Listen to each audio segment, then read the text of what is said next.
the same problem arising in business that had arisen during the war. A score of things had to be done at once, and there was little time to do them. We were low in stocks. We had new forms to handle, new stock arrangements, changes of address, opening and closing offices, and so on.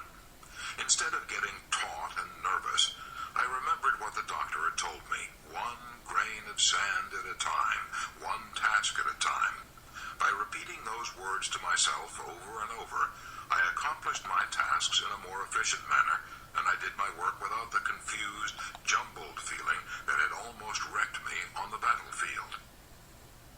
One of the most appalling comments on our present way of life is that at one time, half of all the beds in our hospitals were reserved for patients with nervous and mental troubles, patients who had collapsed under the crushing burden of accumulated yesterdays and fearful tomorrows.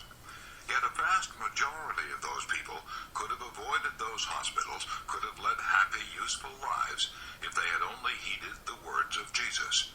Have no anxiety about the morrow. Or the words of Sir William Osler, live in day-tight compartments. You and I are standing this very second at the meeting place of two eternities, the vast past that has endured forever, and the future that is plunging on to the last syllable of recorded time. We can't possibly live in either of those eternities, no, not even for one split second. But by trying to do so, we can wreck both our bodies and our minds. So let's be content to live the only time we can possibly live, from now until bedtime. Anyone can carry his burden, however hard, until nightfall, wrote Robert Louis Stevenson. Anyone can do his work, however hard, for one day. Anyone can live sweetly, patiently, lovingly, purely, till the sun goes down. And this is all that life really means. Yes, that is all that life requires of us.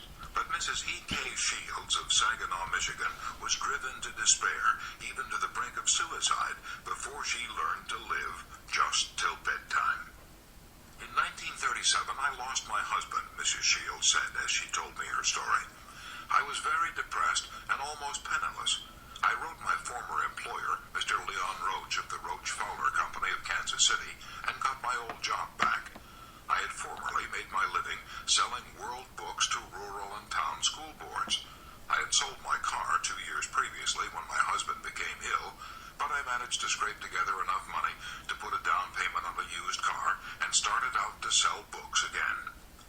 I'd thought that getting back on the road would help relieve my depression, but driving alone and eating alone was almost more than I could take. Some of the territory was not very productive, and I found it hard to make those good for.